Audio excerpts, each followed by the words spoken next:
महिला सिर्फ समुद्र में जाकर शार्क को देखना चाहती थी कि वे कैसे दिखते हैं, लेकिन कप्तान ने पूछा कि क्या उन्होंने अपनी वसीयत लिखी है। We will be swimming sharks after all. शुरुआत में जोड़े ने सोचा कि यह सिर्फ एक मजाक है। उन्हें नहीं पता था कि वे एक भयानक जाल में फंस चुके हैं। जैसे ही कप्तान ने ताजा मछली का चारा समुद्र में डाला, दोनों जल्दी ही एक विशाल लोहे के पिंजरे में घुस गए। उन्होंने समुद्री दुनिया की अद्भुतता को करीब से अनुभव करना शुरू किया और समुद्र में शार्क के प्रदर्शन को देखा। लेकिन क्या पता, जैसे ही वे जहाज पर चढ़ने की तैयारी कर रहे थे, कप्तान अचानक पीछे से एक छोटा चाकू निकाल लेता है।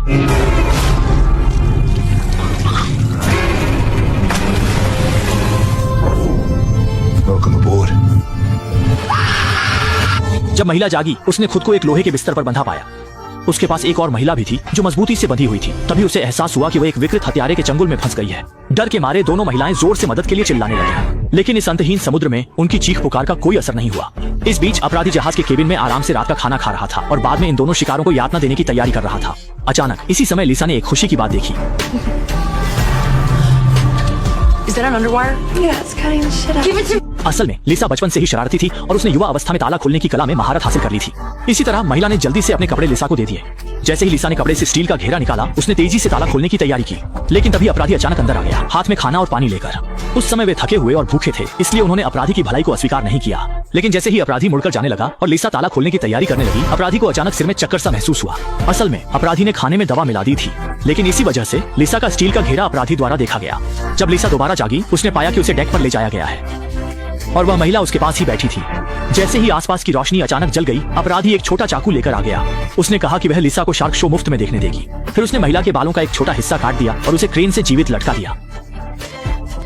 लिसा की डरावनी नजरों में अपराधी ने उसे सीधे समुद्र में लटका दिया और उसके पैरों के नीचे शार्क का एक समूह इंतजार कर रहा था। महिला तुरंत डर गई और जब उसने सोचा कि उसका प्रेमी भी शार्क का भोजन बन गया है, तो वह और भी ज्यादा पागल हो गई। उसने अपराधी से उसे ऊपर उठाने की विनती की, लेकिन अपराधी ने कोई ध्यान नहीं दिया और क्रेन के रोक बटन को दबा दिया। फिर कैमरा सेट करके रिकॉर्डिंग शुरू कर दी। वास्तव में अगले ही पल इस समय अपराधी ने कैमरे में देखा कि महिला शायद आखिरी सांस ले रही है।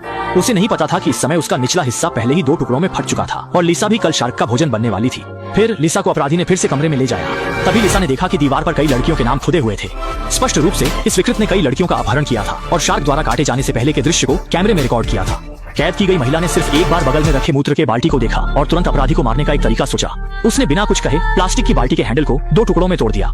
इस तरह एक तेज प्लास्टिक का छोटा चाकू तैयार हो गया और जल्दी ही अपराधी ने एक बेहोशी की सुई लेकर केबिन में प्रवेश किया। वह सोच रहा था कि बेहोशी की सुई लगाने के बाद लिसा को शार्क को खिलाने के लिए लटका देगा, लेकिन उसे नहीं पता था कि लिसा पहले से ही इंतजार कर रही थी। अपराधी का सिर टकराने से बेहोश हो गया। लिसा तेजी से बिस्तर के नीचे चली गई और उसके शरीर पर हथकड़ी को महसूस किया।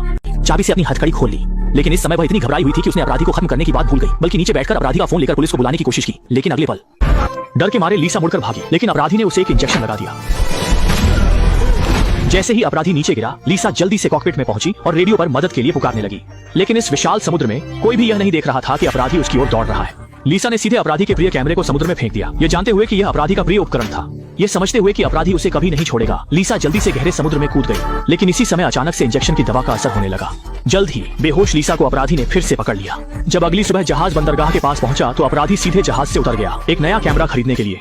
लेकिन जैसे ही वह गया, एक युवक चुपके से जहाज पर चढ़ गया। असल में वह लिसा का बॉयफ्रेंड जैक था। जब उसे पता चला कि लिसा के गायब होने से पहले की आखिरी झलक इस समुद्र तट पर थी, तो जैक तुरंत इस जहाज पर लिसा की खोज में लग गया। ठीक उसी समय उसने जहाज के केबिन से लिसा की मदद की पुकार सुनी और अंततः अपनी प्रिय लिसा को खोज निकाला।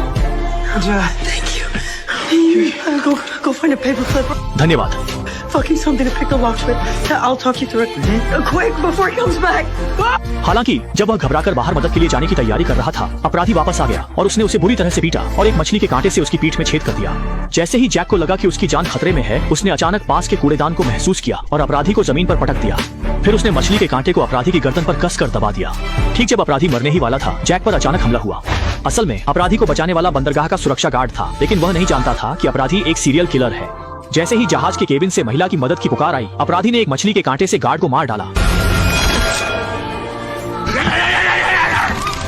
इसके बाद अपराधी ने मौके का फायदा उठाकर जहाज को एक निर्जन समुद्र क्षेत्र में ले गया। इस बार उसने जैक को शार्क को खिलाने के लिए समुद्र में फेंकने का फैसला किया और इस रोमांचक दृश्य को रिकॉर्ड करने के लिए कैमरा चालू कर दिया। जल्द ही कई शार्क आकर्षित हो गए। इस समय लिसा ने उसे हिलने से मना किया, क्योंकि शार्क आमतौर पर खुद से हमला नहीं करती। जब तक वह हिलेगा नहीं, शार्क उस पर हमला नहीं करेंगी। वास्तव में यह तरीका काम कर गया। शार्क जैक के चारों ओर चक्कर लगाती रही, लेकिन उन्होंने पानी में उतरे जैक पर हमला नहीं किया। लेकिन इस समय अपराधी बेहद निराश महसूस कर रहा था। एक परफेक्ट वीडियो शूट करने के लिए उसने जैक को फिर से जहाज पर खींच लिया और उसके पेट में चाकू मार दिया, फिर उसे फिर से समुद्र में फेंक दिया। ये जानते हुए कि शार्क को खून की गंध पसंद है, इस तरह पानी में गिरने पर जैक को टुकड़े टुकड़े कर दिया जाएगा। जब जैक को लगा कि उसकी मौत निश्चित है, तो अपराधी ने अचानक देखा कि आकाश में एक अज्ञात हेलीकॉप्टर गुजर रहा है और हेलीकॉप्टर का ध्यान आकर्षित न करने के लिए अपराधी ने जैक को फिर से वापस खींच लिया ताकि रात में जब कोई न हो तब कार्रवाई कर सके। महिला ने अपराधी के चंगुल से बचने के लिए अपने दांत भींचकर अपने अंगूठे को तोड़ दिया, लेकिन फिर भी वह हथकड़ी नहीं खोल सकी। अपने प्रेमी को लगभग मरते हुए देखकर लीसा ने अपना अंगूठा पूरी तरह से काट लिया। जब अपराधी जहाज के केबिन में आया तो उसने देखा कि बंधी हुई लीसा गायब थी। जब वह आगे बढ़कर जांच करने की तैयारी कर रहा था तो उसे नहीं पता था कि लीसा दरवाजे के पीछे छिपी हुई थी। अगले ही पल वह तेजी से केबिन से बाहर निकली और दरवाजे को बंद कर दिया। फौरन वह कॉकपिट में भागी, रेडियो पर मदद के लिए पुकारने लगी, लेकिन काफी देर तक कोई जवाब नहीं मिला। इसी समय लीसा ने अचानक देखा कि दूर के समुद्र तट पर एक रोशनी दिखाई दी। सौभाग्य से उसने केबिन में सिग्नल स्टिक भी पाया, लेकिन उसे नहीं पता था कि इस समय अपराधी पहले ही केबिन से बाहर निकल चुका था। जीवित रहने के लिए लीसा ने सिग्नल स्टिक फायर किया और फिर तेजी से डेक पर छिप गई, लेकिन अगले ही पल अपराधी ने उसे जोर से पकड़कर वापस खींच लिया। इस तरह लीसा और अपराधी के बीच एक लड़ाई शुरू हो गई। जब अपराधी जमीन पर गिर गया तो लीसा जल्दी से डेक पर चली गई। जब अपराधी डेक पर आया तो उसने देखा कि लीसा तट की ओर चढ़ रही थी, यह महसूस करते हुए कि उसे भागने नहीं देना चाहिए। इसके बाद अपराधी ने सीधे स्पीडबोट चलाकर पीछा किया। अंत में जब लीसा तट पर तैर रही थी उसने उसे जमीन पर गिरा दिया और लीसा का मुंह कसकर बंद कर दिया। इस तरह अपराधी ने फिर से लीसा को पकड़ लिया। इस बार अपराधी ने तय किया कि वह उसके साथ नरमी नहीं बरतेगा, सीधे उसे लटका दिया, शार्क को खिलाने की तैयारी की और उसके बॉयफ्रेंड को पास में देखने के लिए मजबूर किया। और जैसे ही एक बाल्टी पानी लीसा पर फेंकी गई, लीसा बेहोशी से जाग गई। जैसे ही रिकॉर्डिंग उपकरण तैयार हुआ, अपराधी ने क्रेन के नीचे जाने का स्विच दबा दिया और जल्द ही एक शार्क लीसा की ओर तैरने लगी। संकट के समय लीसा ने उसे एक किक मारी, लेकिन आश्चर्य की बात है इस समय अपराधी भी शार्क को भगाने लगा।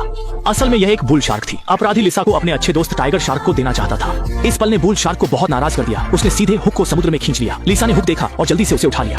आश्चर्य की बात है कि हथियार हाथ में होने के कारण बुल शार्क डरकर भाग गई।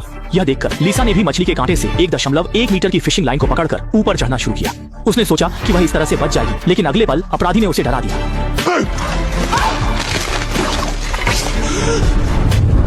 और जल्द ही बुल शार्क फिर से आकर्षित हो गई। जीवित रहने के लिए लीसा ने जल्दी से अपने घाव को ढक लिया ताकि उसका खून बाहर न निकले। आश्चर्य की बात है कि अगले पल एक चमत्कार हुआ। बुल शार्क बिना पीछे देखे लीसा को छोड़कर चली गई। इस समय अपराधी को नहीं पता था कि समुद्र के नीचे क्या हुआ था। उसे नहीं पता था कि तैरने वाली लीसा पहले ही चुपचाप जहाज के पीछे चढ़ गई थी।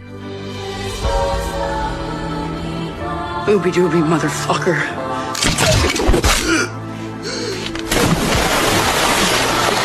पानी में गिरा अपराधी डर के मारे भागने लगा, लेकिन वह कहां भाग सकता था। अगले पल वह शार्क का भोजन बन गया और उसका अंतिम दृश्य भी कैमरे में रिकॉर्ड हो गया।